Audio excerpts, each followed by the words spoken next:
Helenisme itu yang boleh dikatakan diadopsi atau menjadi cikal bakal konsep ketuhanan dalam Kristen. Ya.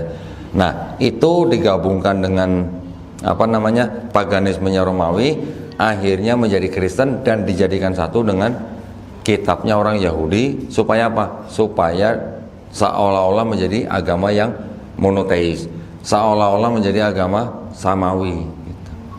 Ini saya berani ngomong begini karena ada dokumennya nih. Kalau nggak ada dokumennya saya nggak berani ngomong nih, gitu ya.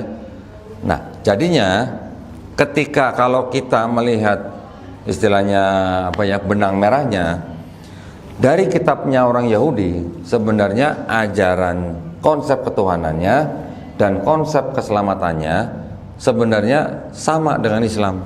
Assalamualaikum warahmatullahi wabarakatuh. Waalaikumsalam. Innalhamdulillah nahmaduhu wa nasta'inuhu wa nastaghfiruhu wa na'udzu billahi min syururi anfusina wa min sayyiati a'malina may yahdihillahu fala mudhillalah wa may yudlil fala hadiyalah. Asyhadu an la ilaha illallah wahdahu la syarikalah wa asyhadu anna Muhammadan abduhu wa rasuluh. Allahumma shalli wa sallim wa barik ala sayyidina Muhammadin wa ala alihi wa sahbihi ajmain. Amma ba'd. Masya Allah, tadi kita sudah mendengarkan nasihat-nasihat ya dari Ustaz Ridho ya. Keren ya, keren abis ya. Alhamdulillah. Ini forumnya forum untuk mualaf gitu atau gimana? Tapi ada sebagian juga yang. Oh, sebagian. Ada berapa banyak yang mualaf di sini? 1, 2, 3. Oh, mualaf banyak ya? Itu Hansen bukan di belakang itu? Oh, waduh, Hansen keren. Cina belajar ke Mesir tadi. Masya Allah ya. Alhamdulillah. Nah, tadi seperti kata Ustaz Ridho, jangan sebut mualaf terus ya. Malu ya, mantan kafir aja ya. Mendingan disebut mantan kafir, mantan muslim. Halo, mending mantan kafir. Iya. Mualaf itu mungkin ada semacam waktu lah ya. Jangan yang udah 10 tahun masih mualaf terus gitu. Kasihan gitu. Sampai masuk liang kubur masih mualaf terus. Ada beberapa guru kita yang juga begitu ya. Ustadz almarhum Ustadz Ihsan Mogoginta juga masih aja disebut mualaf. Padahal sudah dai ya. Mukalaf ya. Kalau begitu dia sudah terbebani dengan syariat Islam ya udah disebut mukalaf sebenarnya. Ya tapi ya karena memang ya di masyarakat kita mungkin berbeda ya. Ya begitulah ya kira-kira. Saya aja masih disebut mualaf terus kadang-kadang waduh. Baik, alhamdulillah, wa syukurillah kita semuanya sekarang sudah berada di masjid yang indah ini. Kita juga bersyukur ya bahwa sekarang kita semuanya dalam keadaan Islam atau Muslim. Kadang-kadang orang Islam sendiri nggak tahu tuh artinya Islam apa gitu. Ada yang mesti begitu nggak sih? Ada ya? Oh banyak. Ada yang nggak tahu kalau Islam itu harus berserah diri gitu. Berserah diri kepada siapa? Kepada pencipta kita. Tapi ketika orang Islam itu mendapatkan masalah, dia mencari mencari solusinya kemana? Masih sering kita mencari solusi bukan dari Allah Subhanahu Wa Taala. Hush. Nah ya, jadi masih banyak orang Islam yang tidak tahu arti Islam, sehingga dia cari solusinya tidak kepada penciptanya, tapi mencari kepada manusia. Akhirnya bergantung kepada manusia. Islamnya gugur nggak tuh kalau begitu? Hah? Syahadat lagi dong. Alhamdulillah menjalik ya. Baik. Kalau saya ini kan urusannya urusan pembentengan akidah umat ya. Jadi mungkin bahasanya sedikit beda nih sama Ustaz Ridho nih. Kalau Ustaz Ridho nih istilahnya yang diomongin fardu ain, saya yang bagian fardu kifayah aja ya Ustaz ya. Saya yang berurusan dengan saudara kita yang mungkin masih di luar Islam. Tetapi dalam arti saya dan teman-teman di Yayasan Geraha Mualaf atau Yayasan Pembina Mualaf At-Tauhid yang pusatnya di Surabaya, kami memang selain membina para mualaf, kami juga menempuh jalur perang pemikiran. Nah ya, usul fikri ya. Zaman sekarang sudah nggak musim lah perang fisik di Indonesia ya, karena kita sudah damai. Tetapi, nah ini tetapinya, kita menjalankan Islam di Indonesia, walaupun kelihatannya mayoritas, ada ancaman nggak kira-kira?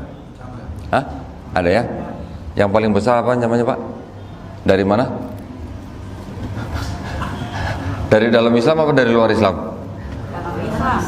Dalam Islam juga ada. Dari luar Islam ada nggak? Ada juga. Oke, nanti kalau yang bagian dari dalam Islam, nah seperti Ustadz Ridho ini yang harus membina umat Islam ya, dari fikihnya, dari akidahnya, jangan sampai lepas daripada Ahlus Sunnah wal Jamaah. Hati-hati dengan Islam liberal ya. Nanti ada juga yang mau ke pluralisme, sekulerisme, liberalisme, itu adalah ancaman yang dari dalam. Kalau saya yang dari urusan dari luar aja. Saya urusan yang upaya-upaya pendangkalan akidah atau upaya-upaya pemurtatan. Masih ada nggak upaya pemurtatan? Hah? Masih? Bener Pak?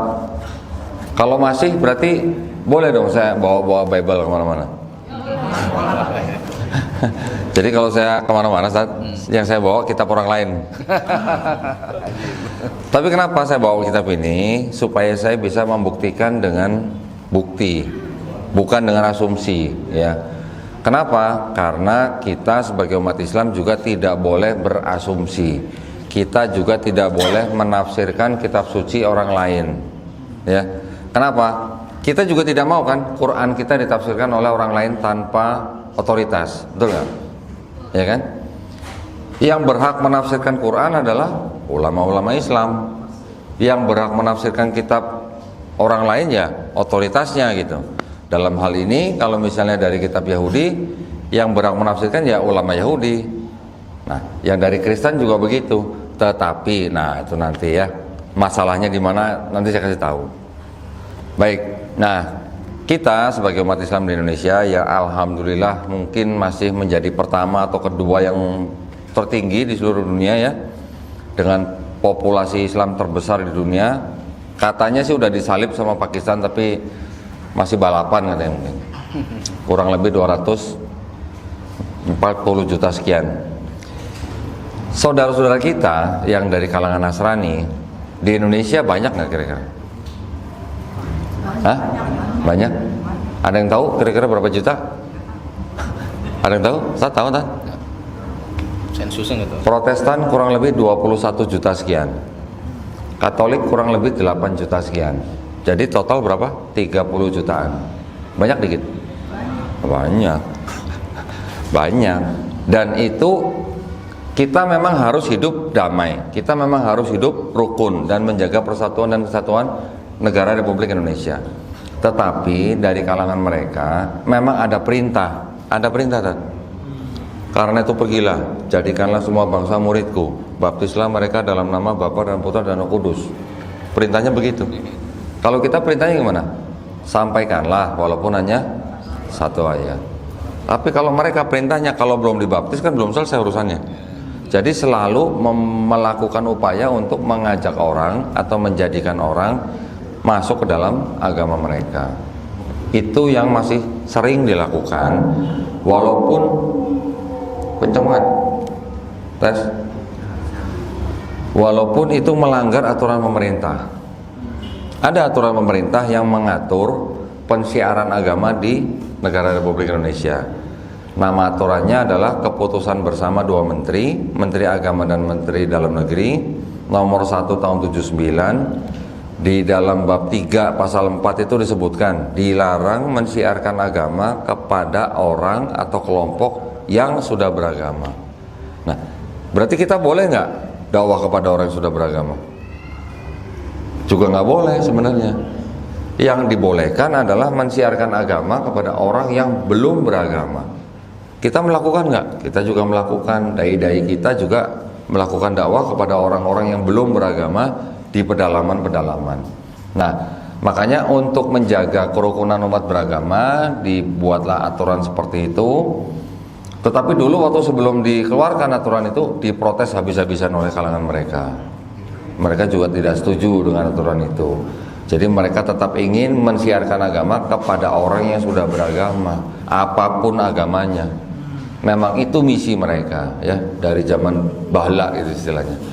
Maka itu kita sebagai umat Islam, Bapak, Ibu ini, kita juga punya tanggung jawab kan untuk menjaga akidah keluarga kita, paling tidak minimal akidah kita, kedua akidah keluarga kita, gitu kan? Nanti kalau di luar keluarga kita mungkin bisa saudara kita, teman kita, kerabat kita. Nah, bagaimana caranya gitu? Kalau kita ingin menjaga akidah kita dari upaya-upaya pendangkalan akidah atau upaya-upaya pemurtatan, gitu ya. Nah, kalau kita ingin menjaga dari sesuatu, kan kita harus tahu sesuatu ini isinya apa gitu. Betul kan?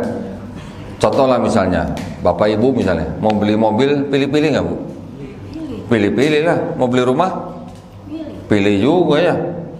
Jadi apapun sesuatu yang mau kita miliki, kan kita harus milih. Untuk memilih kan kita harus membandingkan. Untuk membandingkan kan kita harus tahu sifat dan karakteristiknya yang kita pilih gitu kan.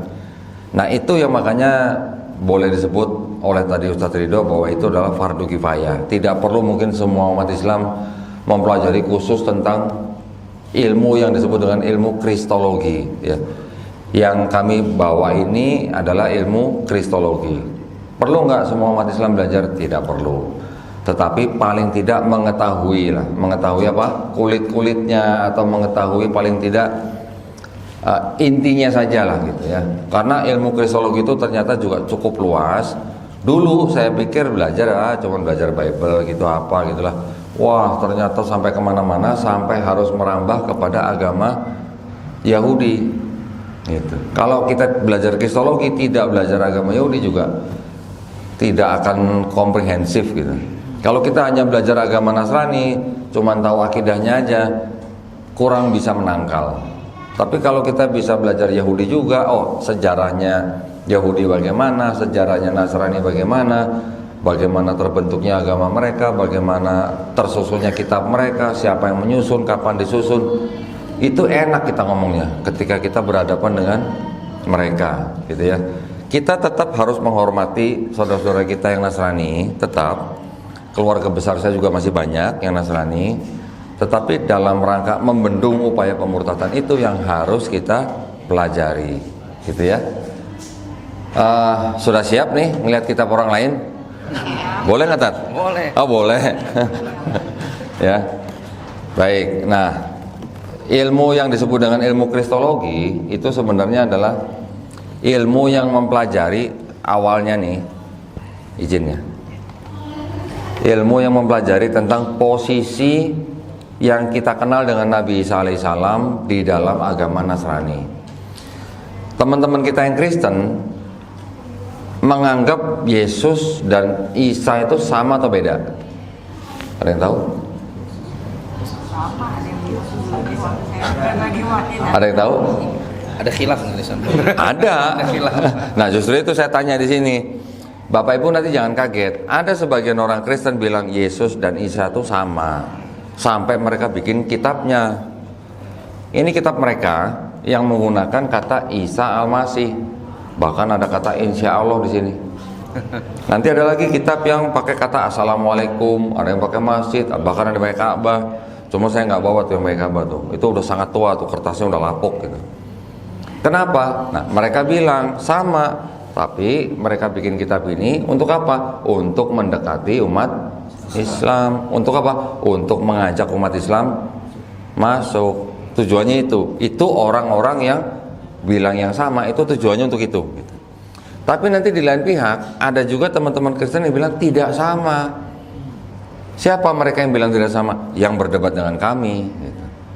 Yang berdebat dengan saya bilang Yesus dan Isa itu tidak sama. Karena apa? Karena kalau di kitab mereka Yesus lahir di kandang domba katanya. Padahal nggak ada kata kandang domba di sini, nggak ada. Nanti bilangnya lagi kalau yang di Islam lahirnya di bawah pohon kurma. Mereka bilang beda, gitu ya. Jadi mereka memang bisa harus menempatkan kapan mereka perlu gitu. Ada ayatnya bahwa mereka harus apa? Harus cerdik seperti ular, tulus seperti merpati. Ilmu itu ilmu mereka begitu. Ya, untuk berhadapan dengan orang Islam mereka harus mempunyai ilmu atau menerapkan ilmu cerdik seperti ular, tulus seperti merpati. Maksudnya gimana? Ya, dalam prakteknya begitulah, mereka kira-kira harus bisa dalam tanda kutip kalau perlu mengelabui gitu. Tapi kelihatannya tulus gitu, ya. Ya contoh begitu, ada sebagian yang bilang Yesus dan Isa sama, ada sebagian lagi yang bilang beda, bisa berputar-putar begitu gitu, ya. Nah, yang saya bawa ini adalah kitab mereka. Ini kitab tulisannya apa tadi? Alkitab. Alkitab. Di sini tulisannya Alkitab. Bapak Ibu, kalau nanti misalnya di jalan atau di mall atau di supermarket dideketin orang, disuruh atau mau dikasih ini, mau diterima nggak Bu? Hah? Ibu jangan. Kalau saya dikasih saya ambil. Malah saya bukain gitu. Tapi kita sebagai umat Islam kalau melihat begini, jangan sebut ini Alkitab. Kenapa? Karena Al-Quran kita juga disebut Alkitab juga. Kalau ini sebut aja Bible, ya. Bible itu dari kata biblos, bahasa Yunani. Biblos itu dari kata kumpulan buku-buku, gitu. Ya. Di dalam kitabnya orang Kristen itu kita bisa mengetahui ada 2 bagian. Beda-beda ya jumlah kitabnya ya Ustaz ya. Kalau Quran di Indonesia berapa surah? 114. Kalau di Maroko berapa, Pak, Bu? Di Maroko jumlah surahnya sama ya? Semua sama ya? Mau di Amerika, mau di Cina, mau di Afrika Selatan, semua Quran di seluruh dunia jumlah surahnya ada 114 surah sama. Tapi jumlah ayatnya sama nggak? Beda. Hah? Jumlah ayat beda. Jumlah ayat atau sistem penomoran ayat? Sistem penomoran. Nah, jumlah ayatnya sama. Cuman sistem penomoran ayatnya yang berbeda ya. Jadi sistemnya hanya sistem penomoran ayatnya. Ada yang memberikan basmalah dengan nomor, ada yang tidak gitu kan? Enggak, dari segi pendapat kiroatnya dia bukan ayat Al-Quran. Oke, tetapi nomornya. Tetapi di dalam mushaf tertulis. Di dalam mushaf tertulis tapi bukan sebagai ayat. Oke, pendapat sebagai ayat atau bukan? Ya. Tetapi di dalam mushaf semuanya tertulis. Mau di Maroko, mau di Indonesia, mau dimanapun tertulis. Ini hanya khilafiyah tentang itu ayat atau bukan gitu ya. Tetapi kalau ini jumlah suratnya 66 surat, 66 buku ya. Ini ada kitabnya orang Katolik. Ini 73 buku. Ini 66, ini 73. Bible juga, ya sama. Ini ada Ortodoks 78 buku. Ya, beda kan? 66, 73, 78. Ini ada yang Ethiopia 81. Jadi kalau kita tanya yang bukan firman Tuhan yang mana gitu. Karena ada yang 81, ada yang 78, 73, 66. Ya, ini di kalangan mereka masih ada perbedaan seperti ini. Dari sisi kitabnya. Berarti kalau mereka bilang kitab mereka itu firman Tuhan, berarti firman Tuhan yang turun menjadi kitab ternyata belum selesai urusannya. Masih ada perbedaan gitu. Ya, ada yang 66 Protestan, 73 Katolik, Ortodok 78, Ethiopia 81. Kalau Islam sudah final, sudah selesai dengan Qurannya. Semuanya sama 114 surah. Jumlah ayatnya hanya perbedaan sistem penomorannya saja. Ya, masalah tadi khilafiyah itu ayat atau bukan itu yang penting tetap tertulis di dalam mushafnya, gitu ya. Kecuali kalau yang satu bilang ini bukan ayat terus tidak mau menulis dalam mushaf, itu lain cerita. Kalau ini kan tertulis semua gitu kan mushafnya kan. Nah, kalau ini belum selesai. Terus kalau di Islam misalnya nih ya, kita kalau dari sisi atau kacamata akademisi ya, di seluruh dunia dianggap Islam yang kelihatan ada 2 kelompok, ada Sunni, ada Syiah. Ya, walaupun hampir seluruh kalangan Sunni tidak menganggap Syiah sebagai Islam, tetapi masih ada dari kacamata luar Islam yang menganggap Sunni dan Syiah ini adalah bagian daripada Islam. Oke. Tetapi ketika ditanya Syiah, Tuhanmu siapa? Sama, Allah Subhanahu wa taala. Nabimu siapa? Sama, Nabi Muhammad SAW. Kitabmu apa? Sama, Quran, ya. Kiblatnya sama. Kiblatnya sama. Tetapi kalau di Kristen Ada yang disebut dengan Kristen Protestan, Kristen Katolik, Ortodok atau Ethiopia, ini disebut sebagai kalangan Trinitarian. Nah, Trinitarian itu artinya Kristen yang percaya dengan akidah Trinitas atau Tritunggal. Ya. Kalau yang bekas mualaf, yang mantan kafir pasti tahu ya Trinitas ya, ya. Kalau yang Muslim dari lahir belum pernah dengar mungkin bingung gitu apa Trinitas gitu ya. Trinitas itu adalah akidah mereka yang mengatakan bahwa Tuhan itu Esa. Tetap mereka bilang Esa. Mau digebukin gimana tetap mereka bilang tetap Esa. Tetapi, nah selalu tetapinya. Tetapi Tuhannya mereka bilang bisa bermanifestasi dalam 3 pribadi. Ya, ada Bapa, Putra, Roh Kudus. Berapa Tuhannya? Mereka bilang 1. Tetap bilang 1. Nanti kalau tanya, Bapa itu Tuhan, Yesus itu Tuhan, Roh Kudus itu Tuhan. Tapi bukan 3 Tuhan, tapi 1 Tuhan. Paham nggak Pak? Paham? Hah? Alhamdulillah kalau nggak paham. Mendingan nggak usah paham gitu ya. Karena kalau dibilang 3 Tuhan, tapi bukan 3 Tuhan tapi 1 Tuhan, itu memang tidak bisa diterima dengan akal dan fitrah manusia gitu. Ya. Nanti lanjut lagi. Bapa itu maha kuasa, Yesus itu maha kuasa, Roh Kudus maha kuasa. Tapi bukan 3 maha kuasa, tapi 1 maha kuasa. Paham tak? Pusing lagi. Nah, pusing. Ada botrek. Tapi gini, ya. Kita tidak boleh mengolok-olok keyakinan orang lain. Kita tidak boleh mengolok-olok agama orang lain, ya. Bahkan Allah Subhanahu wa taala sendiri juga melarang kita untuk menghina sesembahan orang lain, ya kan? Tetapi maksudnya gini. Kenapa saya ceritakan seperti ini? Supaya Bapak Ibu nanti jangan kaget kalau di jalan ada yang mengajarkan seperti itu ke Bapak, mengajak ke agama mereka. Nanti mereka dengan cerita bagaimana, nanti dengan muter-muter seperti apa, bisa mempengaruhi orang Islam untuk keluar dari Islam. Apalagi, nah ini yang sering terjadi. Apalagi kalau Bapak Ibu sedang ada masalah ekonomi, mereka tawarkan dengan bantuan ekonomi. Nah, mending kalau sembako Bu, mending kalau cuma sembako. Kecil lah itu masih lah. Saya pernah mengurusi seorang bukan mualaf loh. Ini padahal muslim ya. Ibunya masuk rumah sakit, di rumah sakit Kristen di Bandung. Diurus sama anaknya. Harus operasi. Rumah sakit bilang harus operasi. Biayanya sekian. Nggak punya uang gitu ya. Akhirnya ditawarkan, mau nggak kami operasi gratis, nggak usah bayar, tapi masuk Kristen. Gimana kalau ada posisi seperti itu? Pak, Ibu, gimana? Ada, saya anti Islam, dia sakit, tapi doanya harus doa Kristen. Nah, ada. Nanti ada juga rumah sakit yang ketika ada seorang pasien yang sudah sakaratul maut, ya pihak keluarga suruh keluar, nggak boleh di dalam, nggak boleh nungguin. Nanti yang masuk tim mereka, bilangnya mau penghiburan, mau apalah, tapi akhirnya bagaimana caranya supaya orang itu ada dianggap masuk ke dalam Kristen.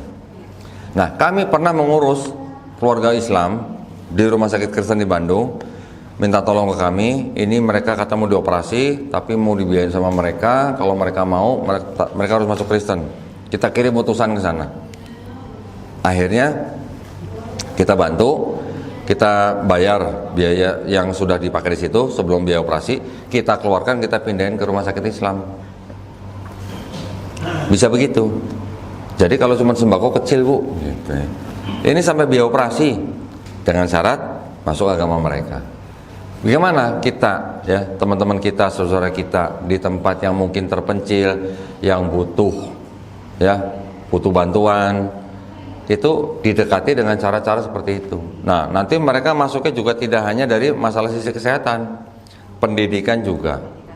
Pendidikan itu yang dulu ketika negara Indonesia baru berdiri, ketika pemerintah baru menyusun sistem pendidikan nasional, itu luar biasa pertentangan mereka. Ya, mereka sangat menentang kalau dibuatkan sistem pendidikan nasional. Mereka maunya ada unsur-unsur pendidikan dari agama mereka. Khusus untuk pendidikan agama, mereka sangat-sangat frontal gitu, ya, termasuk dengan pensiaran agama. Belum lagi nanti apa tadi? Kesehatan, pendidikan, nanti apa lagi di pemerintahan. Di pemerintahan juga mereka berusaha sebanyak mungkin masukin orang-orang mereka. Ya.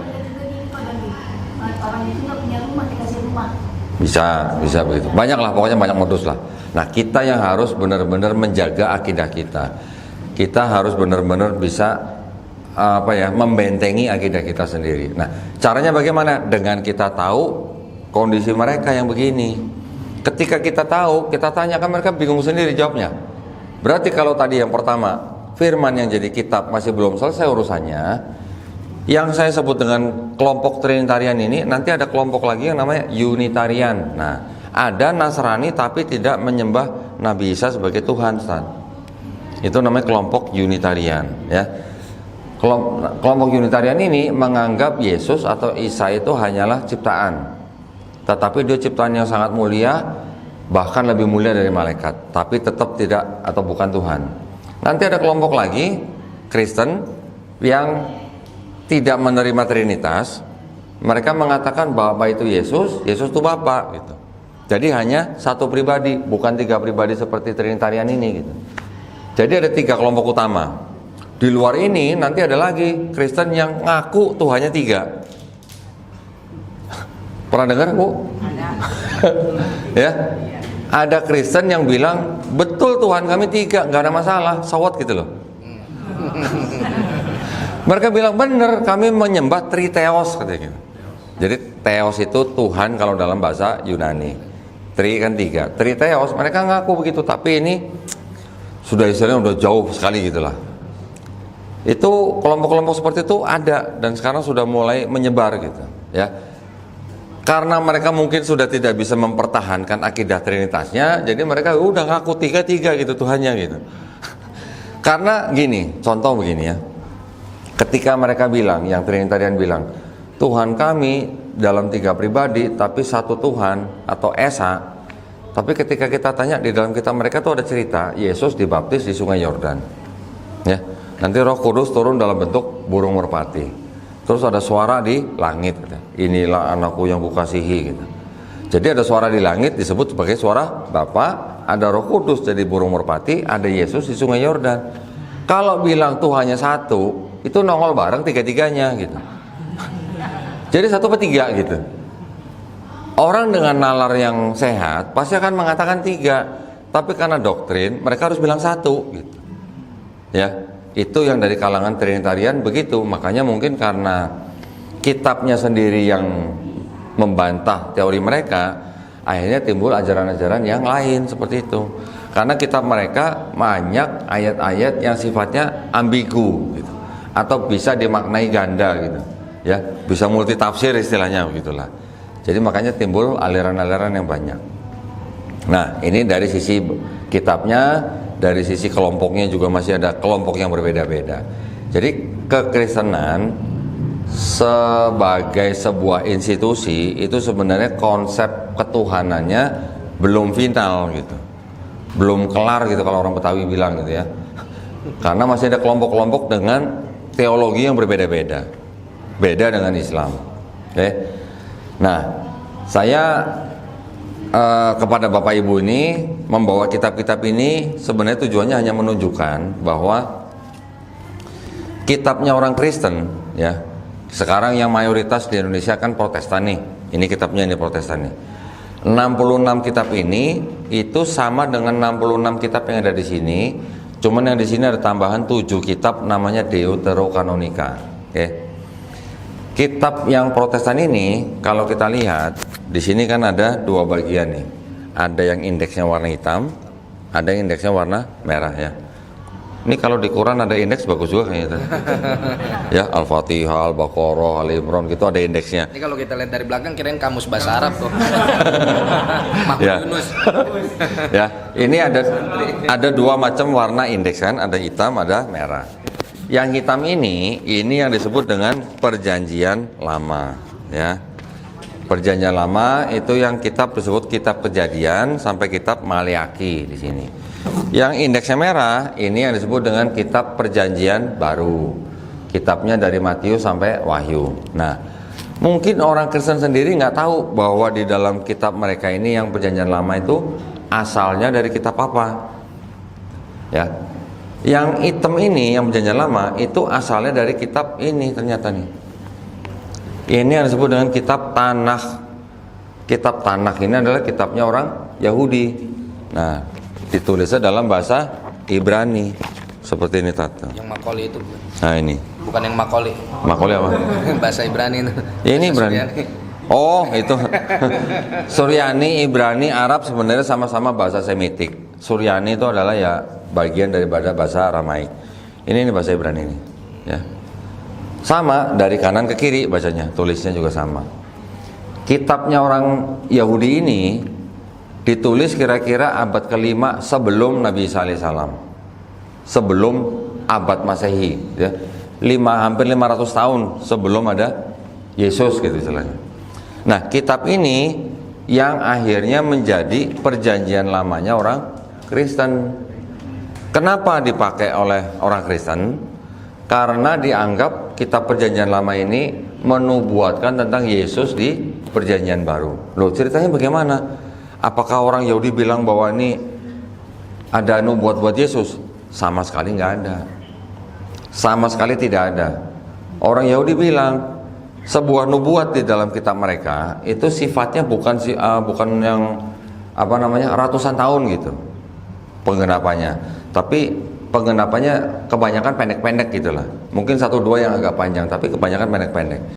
Nah, dari mana ceritanya kitabnya orang Yahudi bisa menjadi bagiannya orang Kristen?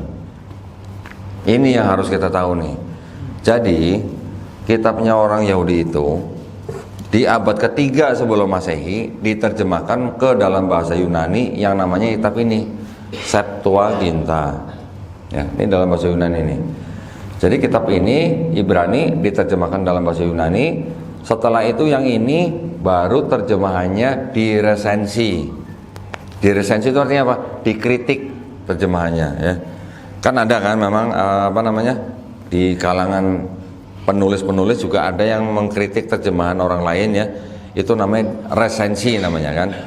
Ini juga begitu. Ini diresensi ketika Yesus sudah nggak ada gitu. Padahal ini diterjemahkan sebelum Yesus lahir, tapi diresensinya setelah Yesus nggak ada. Ini diresensi dari abad kedua, ketiga, keempat oleh siapa? Oleh bapak-bapak gereja. Sehingga seolah-olah ini yang tadinya tidak ada urusan dengan Yesus menjadi seolah-olah bicara mengenai Yesus. Gitu. Ya, karena ada resensi tersebut gitu. Nah, ini yang akhirnya dijadikan separuh lebih ya, sebenarnya kalau separuh lebih ya. 2/3 kali ya, 2/3-nya kitab Kristen gitu. Jadi artinya Kristen menafsirkan kitabnya orang Yahudi yang ini tapi dengan kacamata Kristen gitu. Nah, boleh nggak Quran ditafsirkan oleh orang lain dengan kacamata mereka? Nggak boleh, nggak bisa. Begitu juga ini, orang Yahudi kan yang punya otoritas untuk menafsirkan ini, iya kan? Tetapi kitabnya mereka ini yang ditafsirkan oleh Kristen dengan kacamata Kristen. Kacamata Kristen itu bagaimana sih? Nah, ini yang kita harus tahu nih, ya.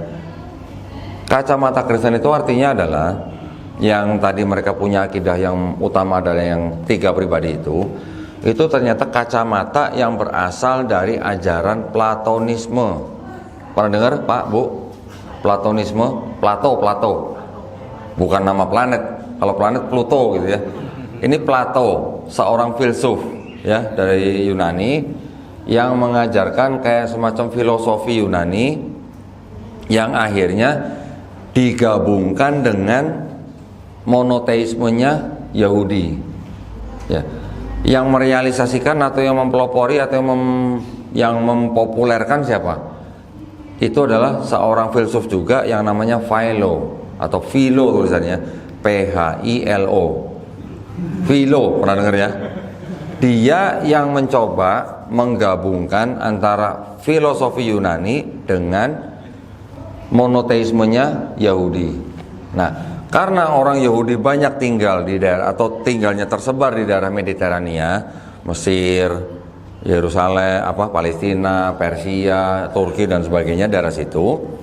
Dan daerah situ dulunya dikuasai oleh Yunani dari kira-kira tahun 332 sebelum Masehi sampai akhirnya digantikan oleh Romawi di tahun 63 sebelum Masehi, diteruskan sampai kira-kira tahun 600-an Masehi.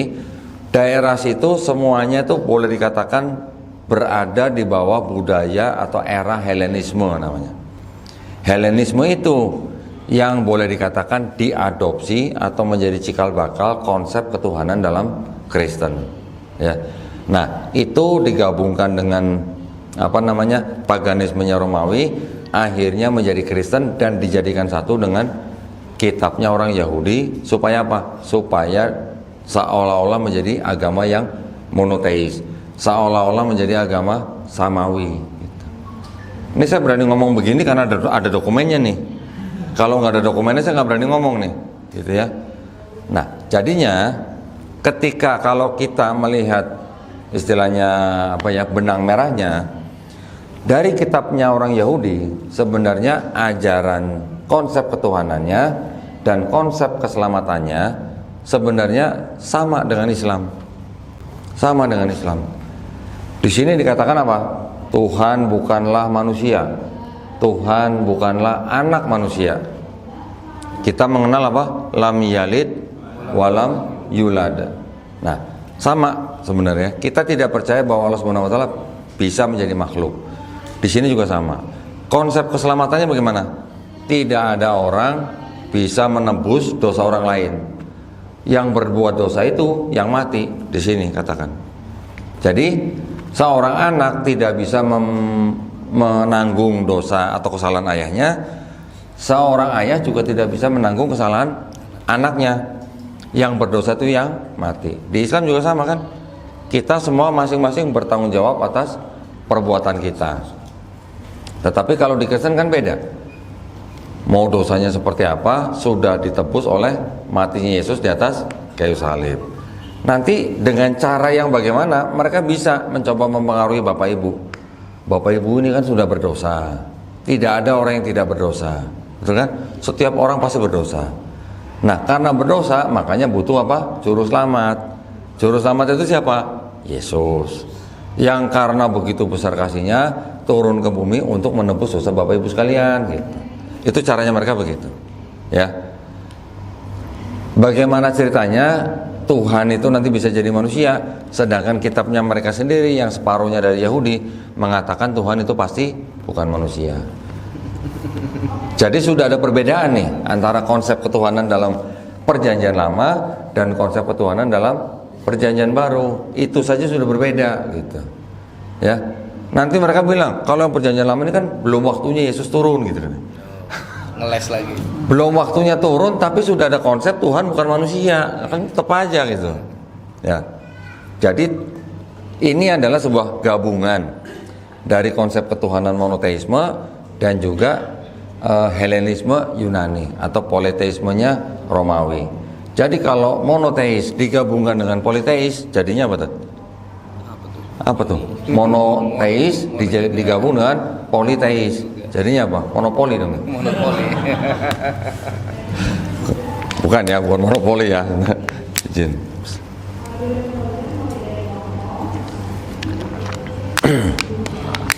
Nah, jadi kalau kita sudah tahu yang seperti itu, enak nggak kita membandingkan dengan iman kita Islam? Mudah jadinya, ya kan? Seperti tadi contoh kita mau beli rumah, kita mau beli mobil, kita sudah memilih, kita harus memilih, dan kita tahu apa yang kita pilih. Oh ini speknya begini, kelebihannya ini, kekurangannya ini, yang ini begini, begini. Sama, jadi ketika kita sudah tahu isinya mereka begini, kan gimana? Kalau sampai murtad kan kebangetan gitu loh. Betul kan? Dengan akal dan nalar yang sehat, ya nggak mungkin gitu loh bisa murtad. Kalau tidak terpaksa, itu betul namanya ekonomi. Gitu ya. Nah makanya itu umat Islam juga saya sangat berharap di Indonesia ini, negara yang besar ini, bisa lebih mengoptimalkan yang namanya zakat. Ya, zakat itu buat 8 asnaf itu memang sangat-sangat diperlukan. Ya. Belum lama saya didatengin sama salah seorang petinggi Basnas, tapi Basnas DKI ya, bukan Basnas Nasional lah. Basnas DKI datang ke saya bawa laporan keuangan. Petinggi Basnas ini ternyata juga subscriber saya, Ustaz. penonton. Seneng dia ngelihat saya sahadatin orang, seneng. Tapi ketika saya memberikan uang zakat kepada yang bersahadat, dia bilang, Kodondi sebenarnya nggak boleh memberikan zakat, menyalurkan zakat. Kodondi sebagai yayasan tuh nggak boleh. Kenapa, Ustaz? Karena bukan amil zakat. Nah, ya memang benar. Yang boleh menyalurkan zakat ya amil zakat gitu ya. Akhirnya maksudnya dia tuh mau membantu gitu supaya yayasan kami diproses bisa jadi amil zakat. Alhamdulillah kan. Dia juga memberitahukan kepada kita, dia bawa laporan keuangan. Kok ini anggaran zakat untuk mualaf di DKI ratusan juta, 500 juta lebih lah. Tapi yang sudah disalurkan kepada para mualaf di daerah DKI nggak sampai 1% coba, nggak sampai 1%, tidak sampai 0,5%. Saya ngeliatnya begitu. Gimana? Uangnya ada, tapi nggak tersalurkan gitu. Dan juga apa namanya proses atau apa ya jenjangnya itu penyalurannya mungkin masih harus koordinasi lagi ya. Makanya saya bilang rasanya kita perlu nih bikin asosiasi gitu ya. Di Indonesia banyak mualaf center, ada Geraha Mualaf, ada mualaf center, nanti ada MCIP gitu ya, ada Ayasofya, ada Dompet Duafa, dan beberapa masjid besar. Mungkin di ini kan juga ada mualaf center, di Masjid Lause, Masjid Darussalam banyak mualaf center. Tetapi kalau saya tanya kepada orang yang paling berwenang misalnya, berapa orang yang masuk Islam di Indonesia dalam 1 tahun? Ada yang bisa jawab? Enggak ada yang bisa jawab. Kenapa? Karena datanya terpencar-pencar, apa namanya, dipegang oleh masing-masing mualaf center gitu. Ketika saya tanya berapa orang masuk Islam di Indonesia dalam setahun, nggak ada yang bisa jawab. Dan di daerah mana yang paling banyak masuk Islam, itu juga nggak ada yang bisa jawab. Karena datanya terpencar-pencar. Nah, makanya saya mengusulkan kepada MUI, Ustaz, tolong bantu kami bikin asosiasi, ya, supaya mualaf center itu bisa menjadi anggotanya. Setiap bulan bisa lapor data, setiap bulan kita bisa dapat data.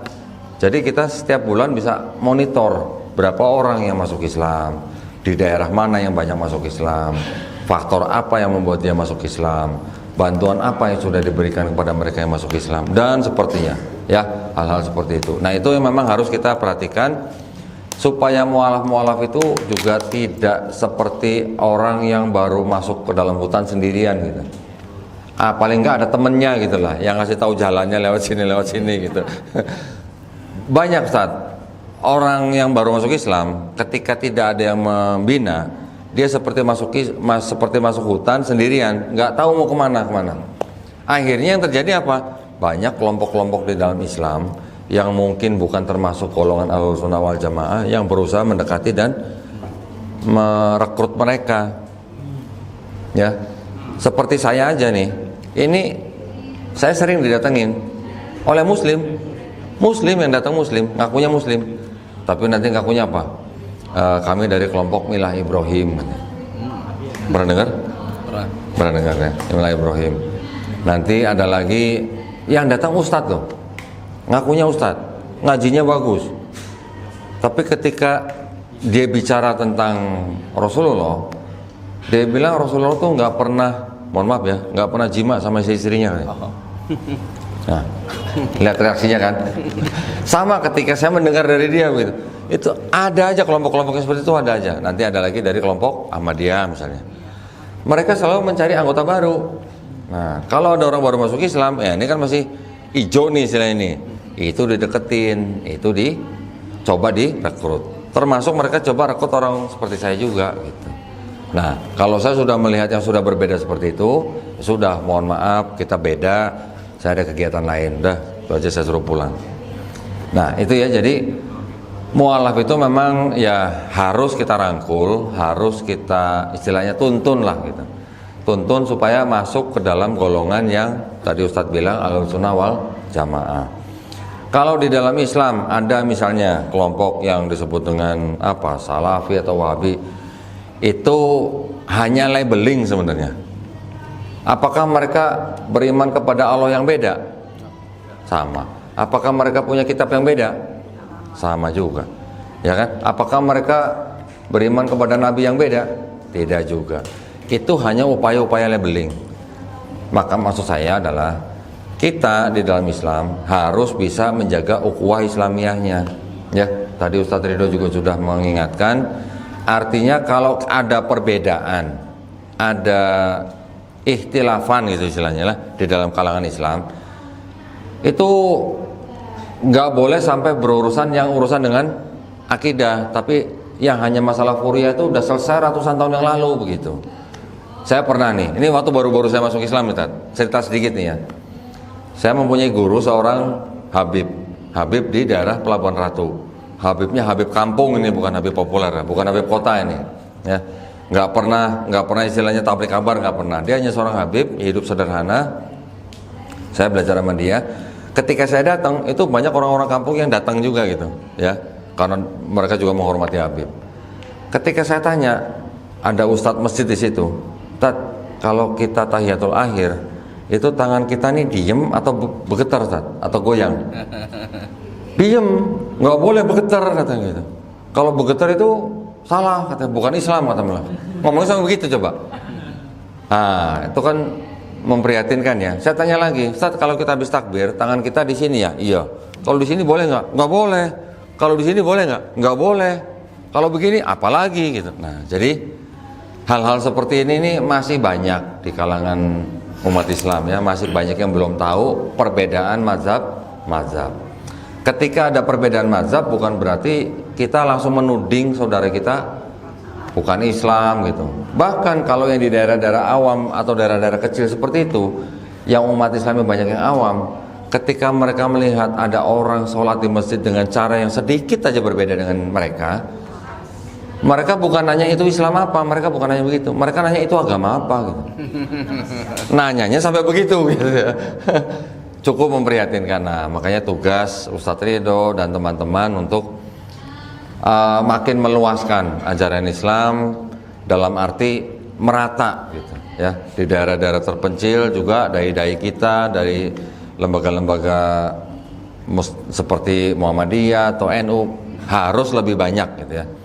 Kami di Yayasan Pembina Mualaf tuh sering dimintain bantuan. Nanti ada yang dari daerah Karo misalnya. Kok kami ini Muslim, ya, tapi kami ini ngaji aja nggak bisa, sholat aja nggak ada yang ngajarin, katanya. Gimana? Itu di daerah-daerah terpencil, Muslim tapi nggak ada yang ngajarin. Quran aja nggak punya gitu, mau ngaji aja nggak bisa. Itu yang harus kita juga perhatikan. Gitu. Bukan cuman yang baru-baru masuk Islam aja, yang lama pun juga masih banyak yang belum bisa baca Quran. Ya, ini yang harus kita ingat, kita selalu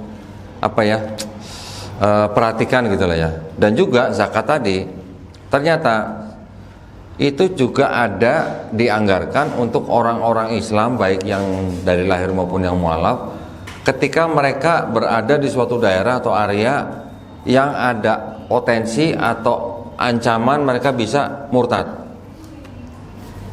Ya, saya belum lama juga diberitahu ada sekelompok mualaf di daerah Bogor, saya lupa namanya Tanjung apa gitulah. Dia kecil tempatnya dan di belakang kampung mereka itu ada sungai.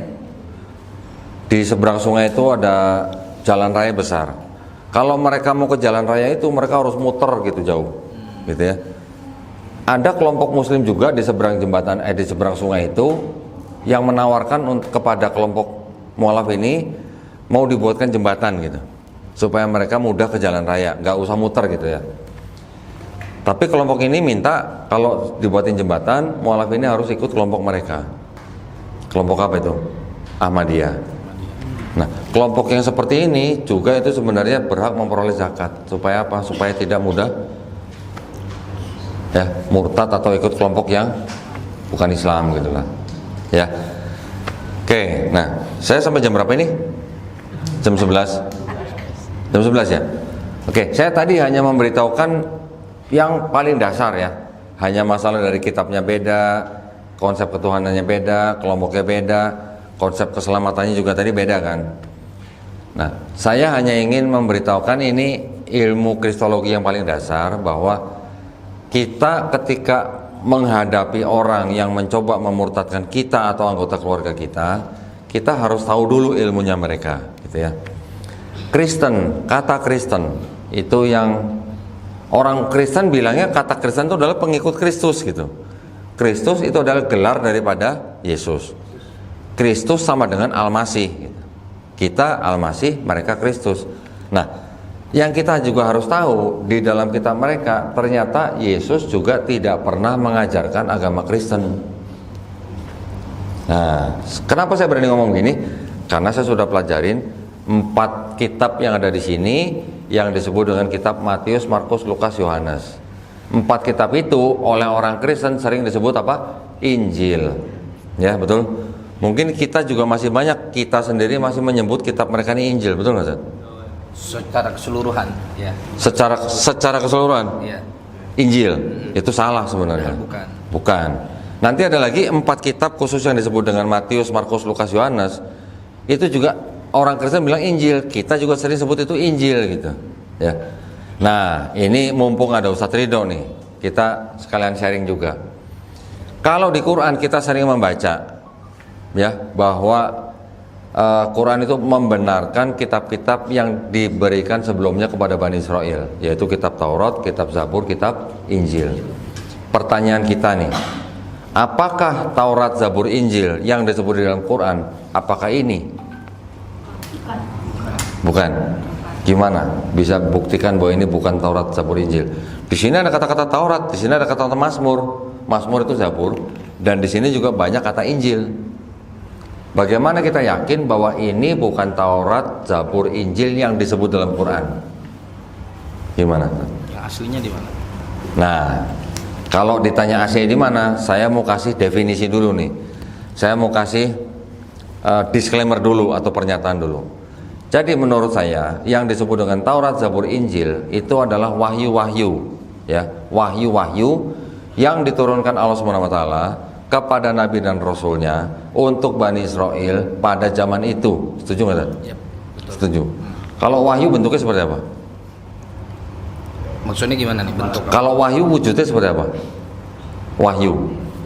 Wahyu itu kan apa? Pesan atau pengetahuan yang diterima oleh Nabi dan Rasulnya, ya kan? Yang disampaikan kepada umatnya atau kaumnya, ya, untuk waktu tertentu. Kalau kita ngopi misalnya di bawah, wah, kita ngopi dapat apa? Ilham. Kalau wahyu bukan buat kita lah ya. Wahyu konotasinya untuk Nabi, betul kan? Ketika Nabi menerima wahyu, wahyu itu masuk ke dalam kolbunya, Ustaz ya. Kolbu. Kolbu itu di mana? Kita sering kan mendengar kata kolbu kan? Kolbu di mana, Pak? Hati di mana? Hati di sini, Bu. Bukan di sini. Hati di mana? Hati di sini. Kita sering mendengar kata hati ya. Hati itu artinya apa? Bukan otak kan hati kan? Kolbu itu hati. Hati di mana? Yang disebut dengan hati yang bisa untuk mempunyai pesan atau menerima pengetahuan. Iya, sanubari di mana, Bu? Ini lever, Bu. Hati itu di sini. Tapi yang sering kita bilang hati, kenapa kita pegangnya jantung ya? Ya kan? Ternyata, nah, di dalam ilmu pengetahuan, di dalam ilmu kedokteran, ternyata yang disebut kolbu itu ya jantung itu. Kok bisa? Emang jantung bisa punya memori? Ya, emang jantung bisa menerima pesan ilahi? Ternyata bisa. Nah, ternyata bisa. Kenapa? Kalau otak kita memiliki sambungan-sambungan yang disebut dengan neuron, apa ya? Neuron sistem ya, sistem saraf di dalam otak yang jumlahnya katanya sampai 100 miliar sambungan. Ternyata jantung kita juga punya sistem saraf, ya, sistem saraf memori yang jumlahnya kira-kira 40.000. Nah, kalau yang mau belajar ini, ikutin kajiannya Dr. Aisyah Dahlan, dia ahlinya tuh, ya. Ketika saya ketemu dengan Dr. Aisyah Dahlan, saya berbicara mengenai kitab-kitab yang begini. Terus saya juga berbicara mengenai Taurat, Zabur, Injil. Yang saya sebutkan itu adalah wahyu-wahyu yang masuk ke dalam kolbu Nabi atau Rasulnya, nyambung dengan Dr. Aisyah Dahlan. Langsung nyambung. Ya, yang dimaksud kolbu itu adalah jantung kita itu, yang bisa menerima pesan ilahi, yang mempunyai ternyata 40.000 sambungan sistem saraf yang bisa menampung memori. Jadi kalau begitu, pertanyaan saya gini, kalau kitab Tanakh ini yang disebut dengan oleh orang Yahudi sebagai kitab Tanakh, Taurat, Nevi'im, Ketuvim, apakah yang disebut dengan Taurat itu tulisannya Nabi Musa? Bukan. Bisa buktikan bagaimana Pak caranya? Membuktikannya caranya bagaimana? Kita harus belajar kan, ditulisnya kapan, ditulis di mana, oleh siapa, kan gitu kan. Sampai abad ke-8 atau 9 yang disebut dengan Taurat atau disebut dengan Pentateuch ya. Pentateuch itu adalah 5 kitab Musa. 5 kitab Musa itu Kejadian, Keluaran, Imamat, Bilangan, Ulangan ya, nggak usah dihafalin Pak ya. Itu yang disebut dengan 5 kitab Musa itu ternyata tidak ditulis oleh Nabi Musa alaihissalam ya. Kenapa? Karena ternyata itu baru ada atau baru tersusun kira-kira 1000 tahun setelah Nabi Musa. Kalau ini tahun atau abad 5 sebelum Masehi, Nabi Musa kan hidupnya abad ke-15 gitu kan, abad 15-14, ini baru abad 5. Bagaimana ceritanya Nabi Musa yang menulis? Tidak masuk gitu. Terus kemudian yang ini, yang disebut dengan Matius, Markus, Lukas, Yohanes, yang disebut dengan Injil, apakah ini ditulis oleh Yesus sendiri? Ternyata juga bukan. Apakah ditulis oleh murid-murid Yesus? Ternyata juga tidak. Kalau di sini ada tradisi namanya Matius, Markus, Lukas, Yohanes, ternyata itu adalah nama-nama yang diatributkan oleh bapak-bapak gereja di abad kedua. Siapa yang mengatributkan? Santo Papias 130 Masehi, Santo Irenaeus 180 Masehi. Tidak ada ayat aku bernama Matius menulis untuk siapa? Nggak ada. Aku bernama Markus, nggak ada. Ya, jadi satu lagi, Mazmur. Kita mengenal dengan kata Zabur. Kalangan Kristen sendiri sudah berani memastikan bahwa yang menulis Mazmur bukan Nabi Daud, ya, atau paling tidak lebih dari satu orang. Jadi ini bukan tulisan Nabi Musa alaihissalam, bukan tulisan Nabi Daud alaihissalam, bukan tulisan Nabi Isa alaihissalam dan pengikutnya. Artinya pengikut itu yang pernah bertemu gitu. Kalau Quran kita ditulis berapa tahun menjadi mushaf setelah Nabi Muhammad SAW wafat? Berapa tahun kira-kira? Ketika zaman Khalifah Abu Bakar, itu kan nggak sampai 2 tahun sudah menjadi mushaf Quran. Kemudian masternya disimpan oleh anaknya sahabat Umar bin Khattab, Hafsah. Kemudian dipakai lagi ketika zaman Khalifah Utsman bin Affan ya. Kodifikasi kedua menggunakan mushaf atau master yang pertama yang disimpan oleh Hafsah, baru kemudian salinannya dibuat beberapa untuk disebarkan ke negara-negara Islam. Itu berapa tahun dari zaman Nabi Muhammad SAW wafat? Abu Bakar 2 tahun, Umar bin Khattab 10 tahun, 10 tahun, Utsman 13 tahun kan? Tapi sebelum 13 tahun sudah selesai. Jadi kalau anggaplah 13, 10, 23 tambah 2, 25. Tidak sampai 25 tahun sudah jadi mushaf. Bahkan kalau kita ambil dari yang paling awal, pada zaman Khalifah Abu Bakar, tidak sampai 2 tahun sudah jadi mushaf. Artinya orang-orang yang menulis, orang-orang yang mengkodifikasi itu masih kenal dengan narasumber kan gitu. Nah, tapi kalau ini jauh, tidak kenal dengan narasumber, tidak pernah ketemu dengan narasumber, bahkan ibaratnya tidak pernah ngopi bareng sumber gitu. Ibaratnya gitu ya. Jadi ini tidak bisa dikatakan sebagai Taurat, Zabur, Injil yang disebut di dalam Quran. Itu yang harus kita pahami, itu yang harus kita yakini gitu. Jangan sebut ini Injil, jangan sebut ini Alkitab. Kenapa? Karena Al-Quran kita juga disebut Alkitab.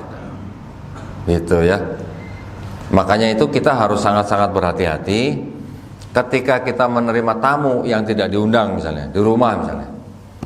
Mengabarkan Injil, mengabarkan kabar kesukaan, kabar keselamatan gitu misalnya. Dengan bawa-bawa seperti ini. Nah, kita sudah tahu nih.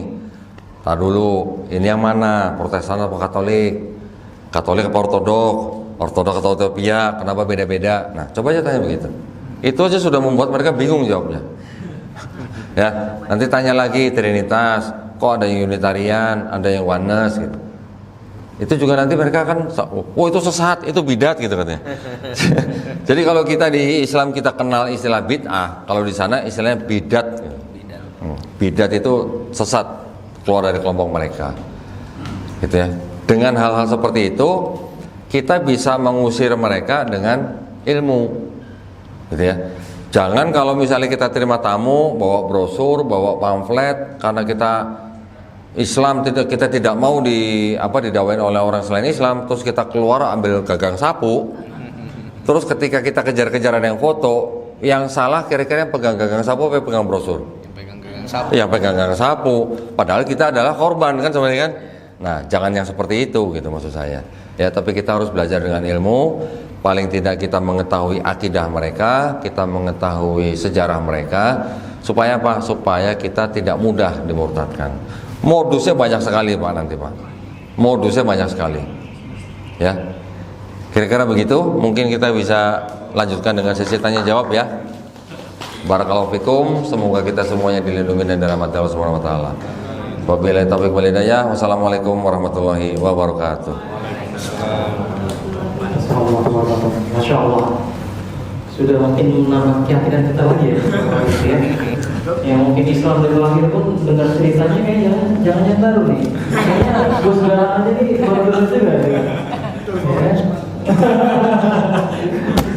Kalau saya itu memang dengar-dengar cerita dan sebagainya kan karena keluarga juga gitu kan. Keluarga ya. Jadi memang sudah terbiasa aja mendengar gitu. Juga kadang-kadang suka sharing-sharing dan sebagainya. Tapi kadang-kadang suka emosi sendiri gitu kan. Logika kita nggak nyampe. Nggak nyampe. Ya. Oke, tentunya Bapak Ibu dengan adanya kajian kali ini dengan bidang mualaf FRBJ tentunya menambah keyakinan ya. Gimana kita tentang Islam, Islam itu indah CJB ya. Baik, langsung saja nih Bapak Ibu. Saya kalau ngomong tanya udah angkat tangan dulu. Masya Allah. Saya buka pertanyaan nih. Ada guru-guru kita, dua orang terlebih dahulu ya. Satu akhwat, satu iman, dan satu untuk peserta dan Ustaz boleh Bapak yang belakang. Ya. Bisa dibantu ya Bapak Ibu untuk nama dan domisilinya ya. Assalamualaikum warahmatullahi wabarakatuh. Waalaikumsalam. Lebih saya ada beberapa saya dapat sharing dulu. Nah, banyak informasi yang saya tahu dan saya baca bahwa Yesus itu tidak menjadikan Tuhan abad ketiga. Ada abad keempat ya, 3 keempat di konsiliasi Nicea, yaitu diinisiasi oleh Kaisar Romawi.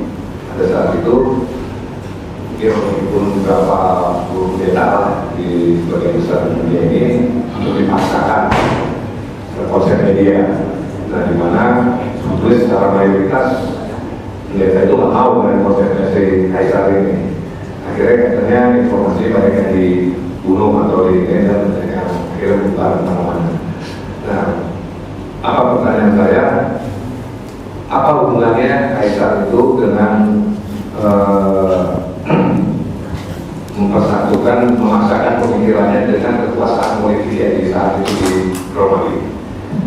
Yang kedua, khususnya untuk Indonesia sebelum masuk Belanda itu udah masuk duluan Spanyol kan, Portugis. Maka juga mereka punya konsep gold, glory, and gospel. Karena informasi literatur yang kebanyakan Indonesia masuknya agama Kristen Indonesia zaman Belanda dan Jerman ya, kalau jadi mohon mungkin informasinya atas hal tersebut. Terima kasih. Assalamualaikum warahmatullahi wabarakatuh. Baik, bismillah. Jadi yang Bapak maksud tadi Konsili Nicea itu tahun 325 Masehi, Pak. Ya.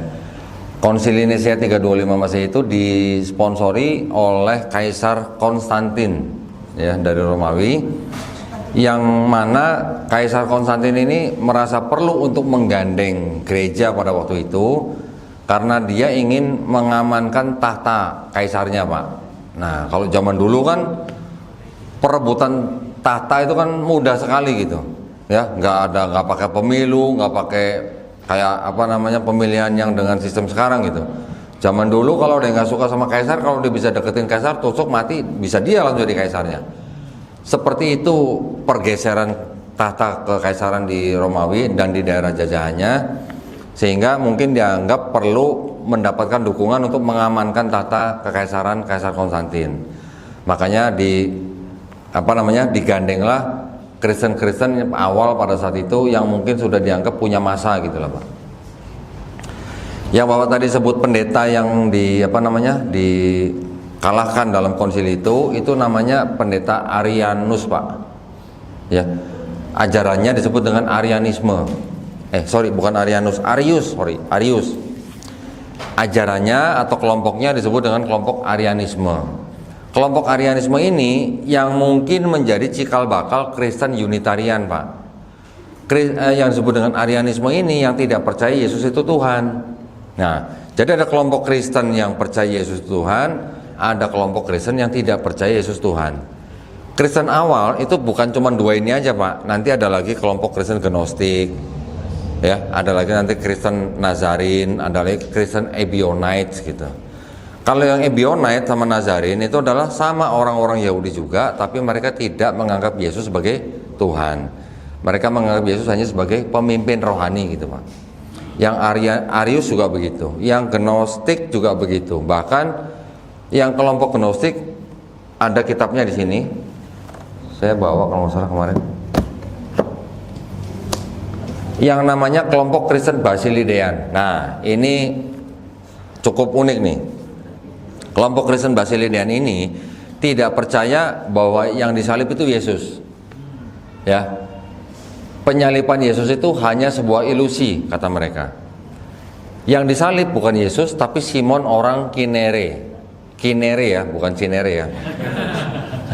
Simon orang Kinere. Kenapa? Karena di dalam kitab yang ini, yang 4 gospel ini, yang Matius, Markus, Lukas, Yohanes, yang Matius, Markus, Lukas itu menceritakan bahwa ketika Yesus membawa salib ke Bukit Golgota, itu digantikan oleh seorang kulit hitam namanya Simon dari Kirene. Simon dari Kirene ini yang membawa ke Bukit Golgota. Tetapi di kitab di Gospel yang Yohanes tidak diceritakan ada Simon orang Kirene. Kenapa? Karena ditengarai Gospel Yohanes yang ditulis kira-kira tahun 95 Masehi itu ditulis untuk melawan kelompok Kristen yang Gnostik itu, yang Basilidean namanya. Ya. Jadi ada Kristen yang tidak percaya Yesus yang disalib. Nah, ini sesuai dengan Quran surat An-Nisa surah An-Nisa ayat ke 157 ya, bahwa Nabi sallallahu alaihi wasallam tidak dibunuh dan tidak disalib. Nah, yang tadi Bapak sebut Konsili 325 itu adalah untuk membidatkan yang Arianisme itu, Pak. Ya, untuk menganggap bahwa yang Arianisme ini sesat gitu. Jadi ketika ada kelompok-kelompok banyak, nanti kelompok yang berkuasa itu kan tinggal dengan mudahnya bilang, oh lu sesat, lu bidat gitu aja. Karena ada urusannya sama politik gitu. Konsili Nisea 325 itu hanya istilahnya apa ya? Muktamar yang awal untuk urusan teologi mereka gitu. Sudah ada Trinitas belum Konsili Nisea? Pak, Bu? Belum ada Trinitas. Trinitasnya baru komplit adanya di Konsili Konstantinopel tahun 381 Masehi. Ya, ketika dinyatakan Roh Kudus juga punya hakikat yang sama dengan Tuhan gitu. Baru itu fix ada Trinitas. Kalau baru di Konsili Nisea 325 itu baru duinitas, Pak, karena baru Yesus dan Bapa gitu yang dianggap Tuhan gitu, Pak. Nanti sudah selesai belum itu akidahnya mereka? Belum. Dari Konsili Nisea 325, Konstantinopel 381, bikin lagi Konsili Efesus tahun 431 Masehi. Untuk apa ini? Nah, ini ada urusannya nih, kita juga pasti tahu nih umat Islam nih. Di Quran kita sering membaca di dalam Quran surat Al-Maidah ayat 116, di mana insya Allah nanti ada dialog antara Allah SWT dengan Nabi Isa alaihi salam. Apakah kamu pernah menjadikan dirimu dan ibumu ya sebagai sesembahan kan? Kalau orang Kristen bilang Quran salah, Trinitas gak ada Maria, Trinitas itu Bapa, Yesus, Roh Kudus. Kenapa Quran bilangnya ada Nabi Isa, ada Allah, ada Maryam? Berarti Quran salah gitu. Ternyata di abad keempat, kira-kira tahun 350, itu timbul aliran Kristen yang menyembah Maria sebagai Tuhan. Nah, timbulnya di mana? Malah di daerah Arab. Namanya apa? Kelompok namanya Koliridianisme, Pak. Koliridianisme ini kelompok yang menyembah Maria sebagai Tuhan. Itu yang dibidatkan oleh Kristen ketika mereka bikin muktamar atau konsili di Efesus tahun 431 Masehi. Jadi mereka menetapkan Maria sebagai Theotokos gitu kan, bunda penghantar Tuhan ke bumi gitu. Jadi Tuhan mau ke bumi harus dihantar gitu, sama bundanya gitu. Ya, itu membidatkan kelompok Koliridianisme itu. Nanti ada lagi konsili 451 di Kalsedon menyatakan Yesus sepenuhnya manusia, sepenuhnya Tuhan. Sudah selesai belum? Belum. Bikin lagi konsili di Konstantinopel II tahun 553 Masehi, menetapkan bagaimana memisahkan sifat ganda Yesus tanpa meninggalkan Kristusnya. Nah, pusing-pusing tuh. Ya. Bikin lagi konsili tahun 681 di konsili Konstantinopel III. Yesus itu punya satu kehendak atau dua kehendak gitu. Nah, Yesus sebagai manusia yang sepenuhnya manusia sepenuhnya Tuhan, kehendaknya satu berdua gitu. Nanti bikin lagi konsili di Nisea II tahun 787. Bagaimana menyembah Yesus sebagai ikon. Nah, jadi konsili-konsili itu adalah konsili-konsili yang membentuk dan mengokohkan akidah mereka. Gitu Pak ya. Yang kedua tadi mengenai apa tadi? Islam di Indonesia ya. Ketika Eropa ya, ketika Eropa mulai ketika Eropa kalah di perang salib dari mulai abad ke berapa? 11 sampai abad 13 atau 14 ya. Kira-kira 300 tahun Eropa kalah di perang salib, mereka mencetuskan apa? Bagaimana untuk menguasai dunia ini gitu kan. Makanya ketika Ratu Isabella yang di dalam perjanjian membelah bumi menjadi dua bagian, barat untuk Spanyol, timur untuk Portugis sampai ke Indonesia karena memang menyebarkan misi 3G Pak ya. Waktu itu masih 3G Pak, sekarang udah 5G Pak mungkin ya. Dulu 3G apa? Gold, glory, gospel. Tapi sebenarnya yang paling utama buat mereka tuh gospelnya sebenarnya ya.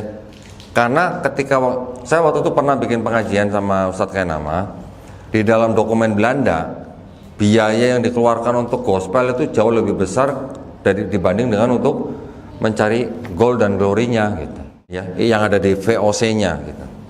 Nah, jadi kalau Bapak tanya yang memasukkan apa Kristen ke Indonesia, awalnya ya Portugis Pak sebenarnya. Portugis dulu yang dicatat pertama kali masuk ke Indonesia. Spanyol itu nyusul.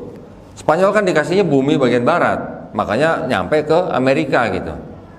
Amerika Latin, Amerika. Ketika mereka sudah menemukan itu, mereka nyasar gitu, nyampe ke Filipina. Mereka juga kebablasan gitulah, barat kebablasan tapi jadi balik ke timur, jadi ke Filipina. Makanya di Filipina besar Katolik dari Spanyol. Masuk ke Indonesia juga Spanyol, tapi kan sudah ada Belanda. Jadi Portugis kan tidak lama di Belanda, di Indonesia Pak. Yang lama kan Belandanya gitu. Nah, kalau kemarin ada wacana Belanda menjajah cuma 35 tahun, gimana tuh? Ya. Gitu Pak. Jadi Portugis itu menyebarkan Katolik Pak. Kalau Belanda menyebarkan Protestan ya. Semoga menjawab pertanyaan, silakan yang lain.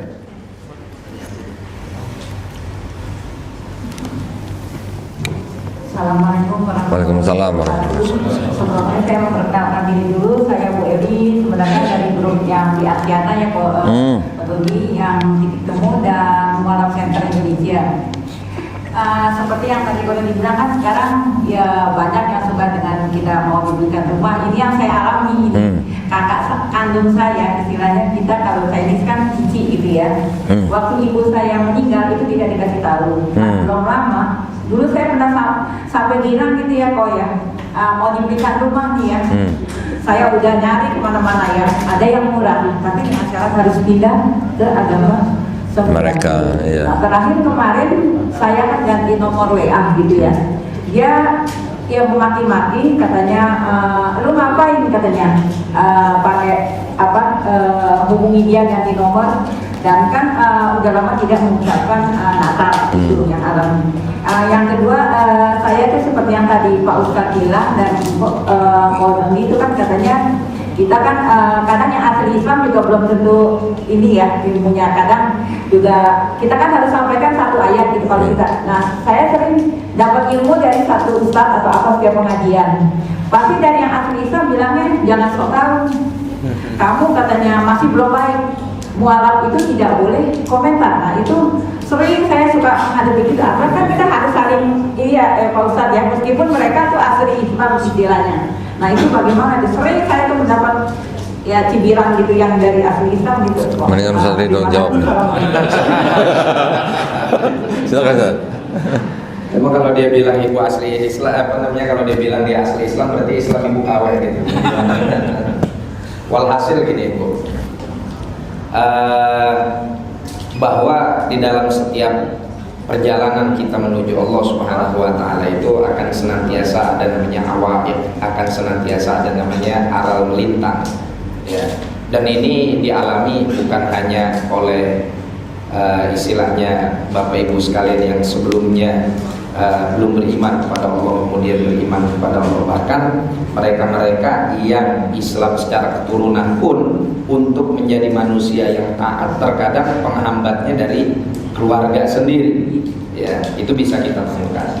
Dan juga kalau kita lihat dalam sejarahnya bagaimana para sahabat radhiyallahu taala anhum wa ardhahum seperti Sayyidina Mus'ab bin Umair radhiyallahu taala anhu wa ardhah, ketika beliau memilih untuk masuk Islam itu juga kan sama. Pertama kali yang beliau dapatkan rintangannya dari keluarga, sampai akhirnya beliau rela meninggalkan kekayaannya. Ya, tadinya beliau itu jangankan istilahnya rumahnya, parfumnya aja itu udah punya parfum sendiri yang kalau beliau lewat itu teridentifikasi Mus'ab bin Umair baru lewat karena aromanya khas.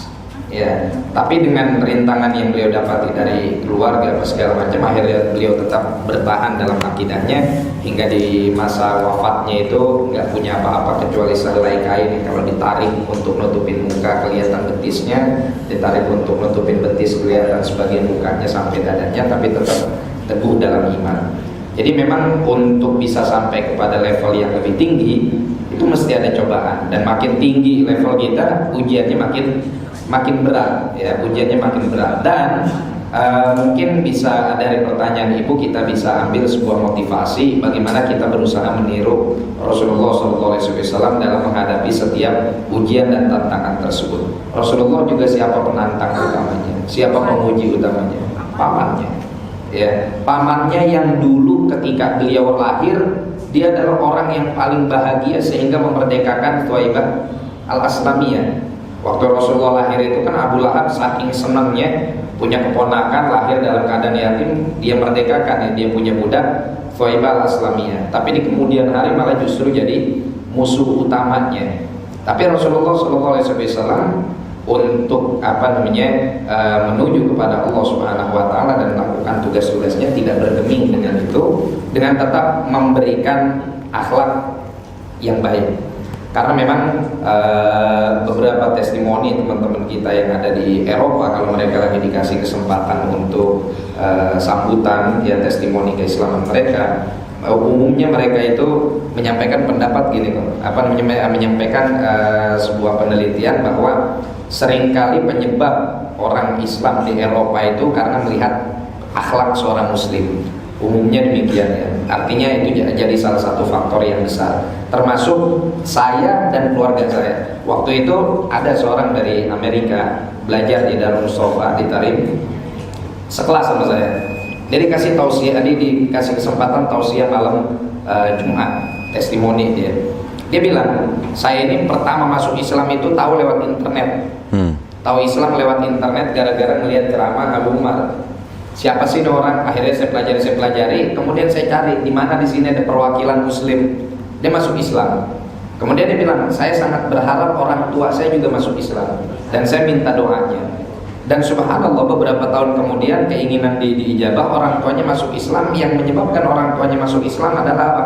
Akhlak si anak ini yang berubah, ya, dari yang tadinya mungkin hubungan dengan orang tua biasa-biasa aja, nggak ada birrul walidain, nggak ada berbuat baik. Tapi setelah dia masuk Islam, Jadi berbuat baik. Makanya tadi itu kan di dalam pokok utama pelajaran yang harus kita pelajari sebagai seorang muslim, jangan kita lewatkan yang ihsan tadi.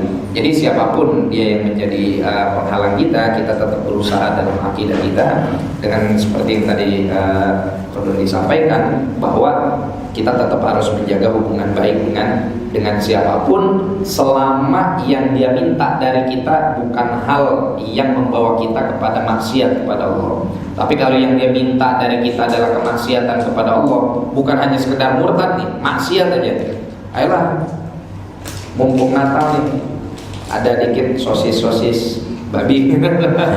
Nah di sini baru muncul konsep yang disampaikan oleh baginda Nabi SAW, la ta'ata li makhluqin fi maksiatil khaliq.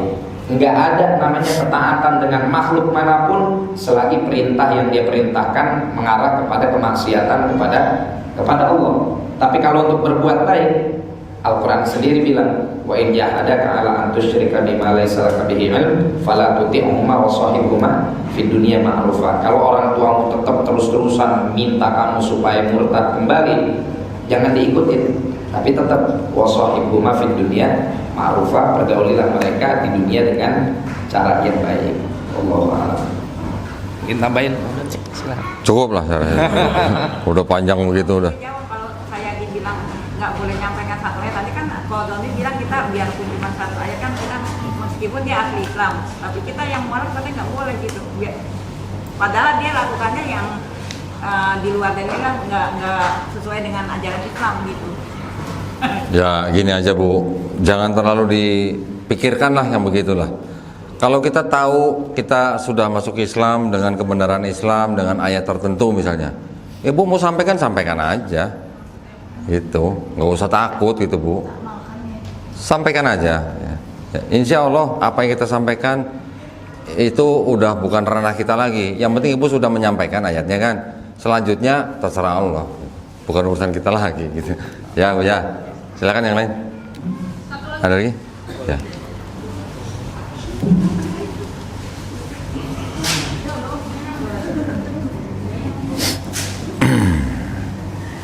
Assalamualaikum warahmatullahi wabarakatuh. Waalaikumsalam warahmatullahi wabarakatuh. Kok mau nanya, kan di dalam Bible itu ada ayat yang pelecehan gitu ya. Itu menurut aku nih dari Hosea 3 ayat 1.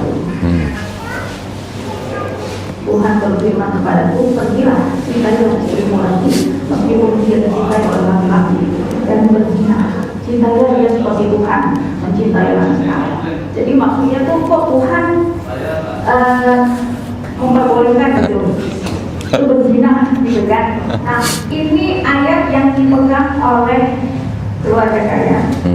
Jadi ada masih keluargaku masih mampir juga. Ini yang dipegang. Katanya kan di setiap pengkolan dia punya lagu simpanan gitu ya. Tapi justru mereka itu ngejasnya bahwa Nabi dulu aja cabul. Ininya banyak. Nabi Muhammad kan cabul.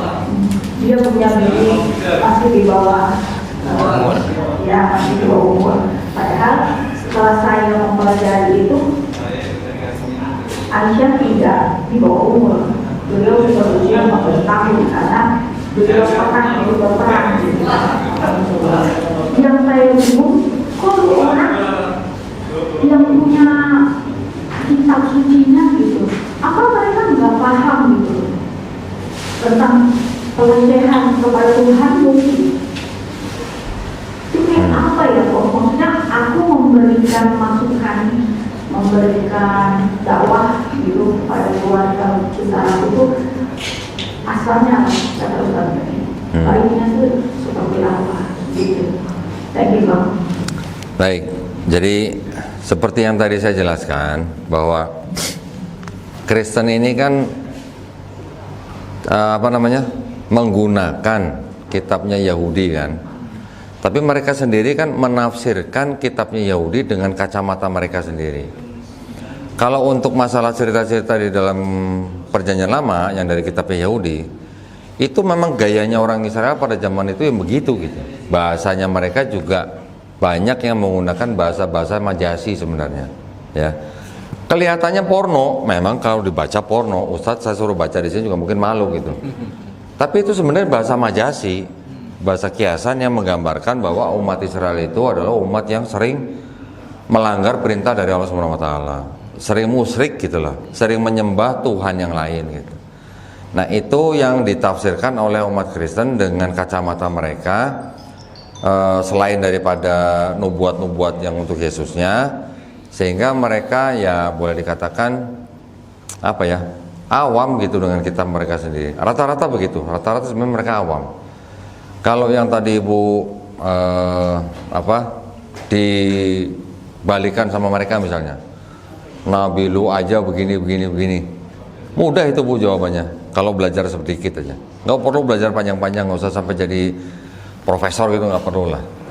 Kalau hanya masalah jumlah istri banyak misalnya, tanya aja ke dia, Nabi Daud istri berapa, Nabi Salomo istri berapa, Nabi Musa di Bible Nabi Musa poligami nggak Bu? Hah? Dan di syariatnya diperbolehkan poligami lebih dari 10 katanya. Masalahnya di kitabnya orang Israel yang tentang Nabi Musa itu ada dua Taurat namanya. Yang lima kitab Musa itu ada 2 Taurat. Satu Taurat Yudea, satu Taurat Samaritan. Yang Taurat Yudea Nabi Musa poligami, yang Samaritan nggak poligami. Oh, khilaf riwayat. Gimana dong? Nah, tapi gini, balikin ke dia. Apakah Islam mengajarkan poligami? Sebelum Quran diturunkan sudah ada belum poligami? Sudah ada. Poligami yang ada sebelum Quran diturunkan kan unlimited Bu. Nah, justru dengan adanya Islam, adanya Quran, poligami itu diatur gitu. Ya kan? Malah ada dengan syarat yang berat. Kalau nggak bisa adil, nikahilah satu saja. Satu-satunya kitab suci di seluruh dunia yang bilang nikahilah satu saja cuman Quran. Bible aja malah nggak nulis. Kalau Bible nulisnya apa? Apa yang sudah persatukan Allah tidak boleh diceraikan manusia. Tapi kan itu nggak ada urusan dengan poligami sebenarnya. Gitu. Nanti nggak boleh, kalau ajarannya nggak boleh. Terus nanti ada lagi ayat yang mereka bilang laki-laki akan meninggalkan orang tuanya dan menjadi satu daging dengan istrinya gitu. Itu juga nggak ada urusan atau nggak ada kolerasi langsung dengan poligami. Abraham poligami, Yakub poligami. Saya bisa sebutkan 28 tokoh di dalam Bible yang poligami. Dan di dalam Bible sendiri tidak ada larangan khusus poligami untuk jemaat. Yang ada larangan poligami hanya untuk raja, gembala, dan diaken. Diaken tahu ya, pekerja gereja. Untuk jemaat nggak ada. Malah kalau di Perjanjian Lama ada aturannya. Kalau poligami atau punya istri lebih dari satu tidak boleh pilih kasih. Malah ada aturannya begitu. Nah, kalau mereka mencibir atau mengolok-olok tentang istri Nabi yang banyak, gampang sekali menjelaskannya.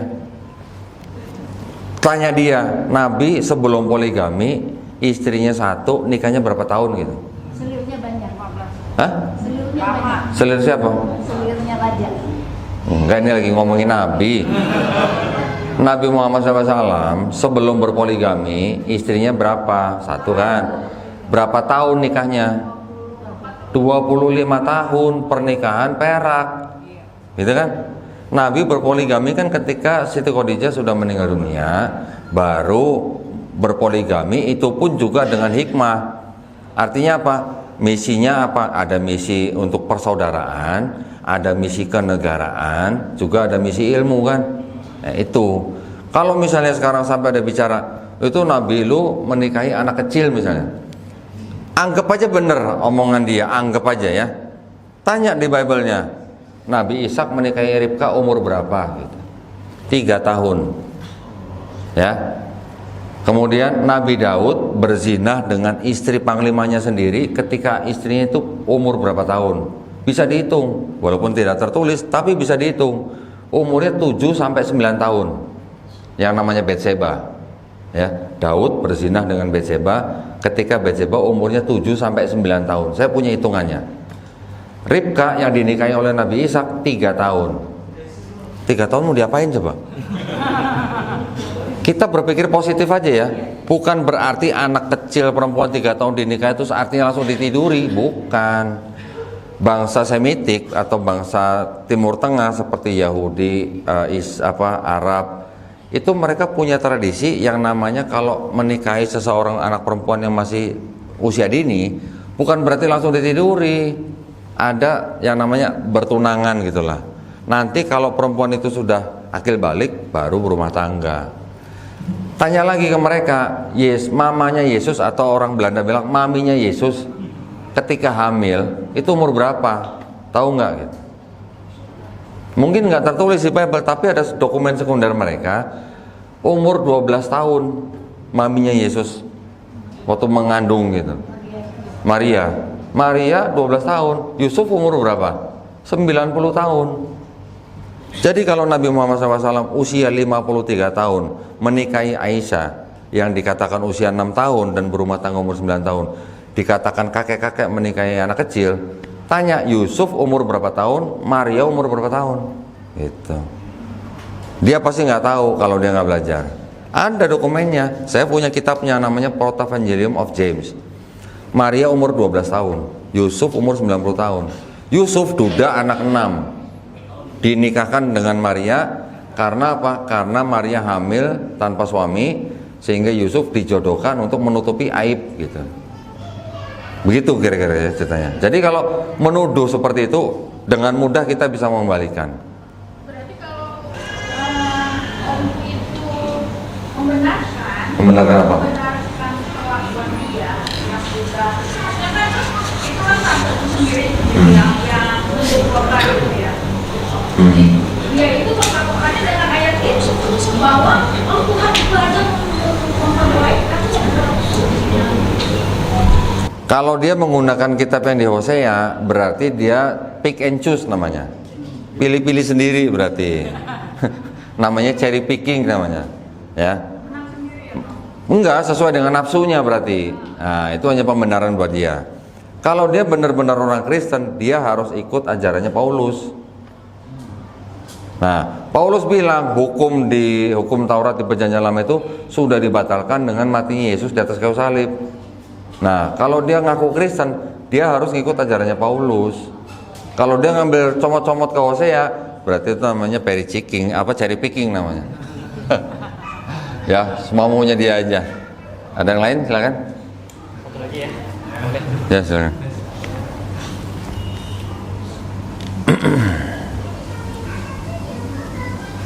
Assalamualaikum warahmatullahi wabarakatuh. Waalaikumsalam warahmatullahi wabarakatuh.